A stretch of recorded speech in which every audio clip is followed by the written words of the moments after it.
Olá, internauta, você está no Terra TV e acompanha agora a entrevista sobre o combate ao cigarro.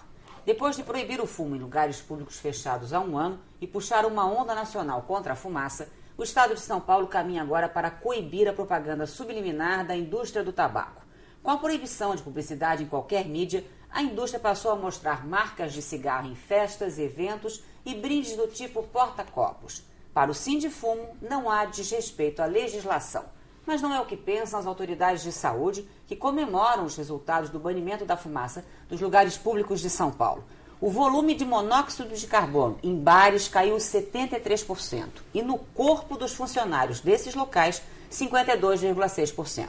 Vamos conversar sobre o assunto com a psicóloga Mônica Andrés, vice-diretora da Aliança de Controle do Tabagismo. Mônica, muito obrigada por você vir pessoalmente falar com os internautas do Terra sobre um assunto tão importante. Eu que agradeço. Para quem combate os males do cigarro, os benefícios da lei assinada há um ano são evidentes? Qual o balanço que vocês têm? Sem dúvida, os benefícios são muito grandes, então o que nós observamos é, por um lado, uma grande satisfação da população com a lei, né? Então a população apoiou essa medida. Observamos também uma adesão por parte dos estabelecimentos que hoje têm cumprido a lei no estado de São Paulo, então são poucas relativamente, né, as violações a essa lei. E também observamos aí a qualidade do ar melhorando, né, nos ambientes fechados como bares e restaurantes que anteriormente eram muito contaminados, digamos, pela fumaça do tabaco, né? Então hoje essa pesquisa que você citou, por exemplo, foi uma pesquisa feita pelo Instituto do Coração em parceria com a Vigilância Sanitária, mostrou uma grande redução do monóxido de carbono e nós também da ACT, da Aliança de Controle do Tabagismo, fizemos uma pesquisa em parceria com a Johns Hopkins University, aonde também pudemos avaliar a quantidade de nicotina no ar dos bares em São Paulo e observamos também uma redução significativa na quantidade de nicotina no ar, indicando aí uma melhora da qualidade desse ar e, portanto, uma diminuição dos riscos, né, de exposição ao fumo passivo nesses ambientes. A lei ajudou também pessoas a deixarem de fumar? Olha, o objetivo principal da lei era a proteção ao fumo passivo e não necessariamente que as pessoas deixassem de fumar. Mas, indiretamente, nós observamos, sim, que as pessoas, ao discutir esse tema, ao terem mais informações sobre isso, ao terem menos estímulo social para fumar, elas, de fato, passaram a reduzir o consumo e, às vezes, até parar de fumar. Então, foi observado, por exemplo, em alguns centros de tratamento em São Paulo, um aumento de procura, né, em torno de 30% a 40%, um aumento de procura por tratamento, e algumas pessoas também acabaram deixando de fumar por si próprias. Então, é muito interessante observar esse efeito indireto da lei. Mônica, muito fumante questiona a história dos malefícios do fumo passivo, ou do fumo em quem não fuma. Né? Como convencê-los de que esse mal é real? Olha, não há mais dúvida do ponto de vista da saúde, do ponto de vista científico, a respeito dos malefícios do fumo passivo. Então, não é algo que ninguém hoje possa questionar cientificamente os resultados das inúmeras pesquisas que têm sido feitas ao longo do tempo, né, e em todo o mundo, comprovando os riscos da exposição ao fumo passivo. Então, já se mostrou que o fumo passivo ele não é apenas uma questão de desconforto passageiro, né, como um cheiro ou uma irritação na garganta. Não.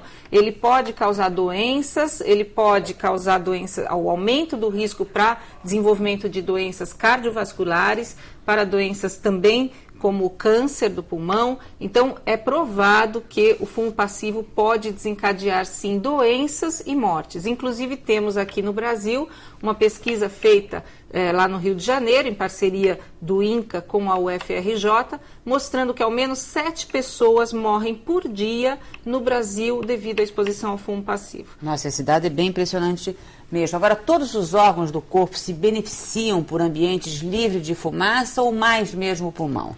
Olha, na verdade são todos os órgãos, né? A gente coloca que assim, o pulmão, o coração, eles são bastante vulneráveis à ação do tabaco, da fumaça de tabaco. Então, obviamente que são órgãos bastante atingidos por isso, mas não somente eles. Então, é até uma questão que nós costumamos até muitas vezes conversar com fumantes e observar que às vezes a preocupação é mais essa. Às vezes eu te fiz uma radiografia do pulmão, ele está bem, então eu acredito que eu não tenha problemas. Mas não é bem assim, né? Quer dizer, a gente tem que lembrar que quando a pessoa fuma, as substâncias do tabaco entram na corrente sanguínea e vão para o organismo como um todo. Então, vários outros órgãos podem ser atingidos devido ao consumo do cigarro. E em relação ao fumo passivo também, ele absorve, né, aquela fumaça e pode, então, ter prejuízos em outros órgãos também no seu organismo. Mônica, ainda há pouco você falou que houve adesão aí dos bares e restaurantes que, num primeiro momento, entraram até com várias liminares, questionando que ia cair e tal. Por outro lado, também, na época em que a lei entrou em vigor, houve quem afirmasse que a restrição iria estimular o aumento de fumantes pelo simples fato de ser proibido. Houve alguma percepção neste sentido? Não, isso não se comprovou, né? Aquele medo de que falavam que o fumante não ia mais frequentar os bares, que ia haver redução e etc. Primeiro que foi algo que, assim, em outros países do mundo onde essa medida foi adotada, já não tinha sido observado esse problema de as pessoas deixarem de frequentar restaurantes ou bares porque não poderiam fumar lá dentro. Depois que nós já observávamos, antes mesmo da adoção da lei, através de uma pesquisa que a ACT fez, que os próprios fumantes apoiavam essa medida, porque eles estão mais conscientes, né? E é um benefício para eles também. Eles aspiram menos fumaça dos outros. Exatamente. E também tem que sair dos locais para fumar, quer dizer, dá um certo trabalho.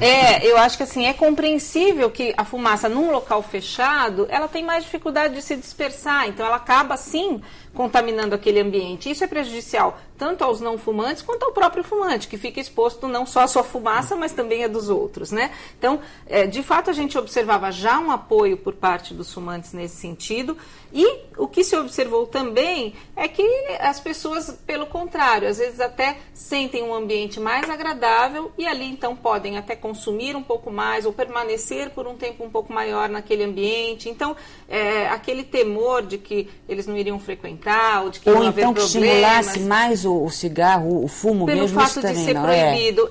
A gente não tem dados ainda, né, assim, precisos a respeito de, após a lei, a questão se houve diminuição ou não de prevalência, mas pelos dados que eu comentei anteriormente, de aumento de procura de tratamento, o que se observou, na verdade, é o inverso, né? Que as pessoas ficaram mais conscientes e decidiram, a partir daí, parar de fumar e não fumar por ser proibido.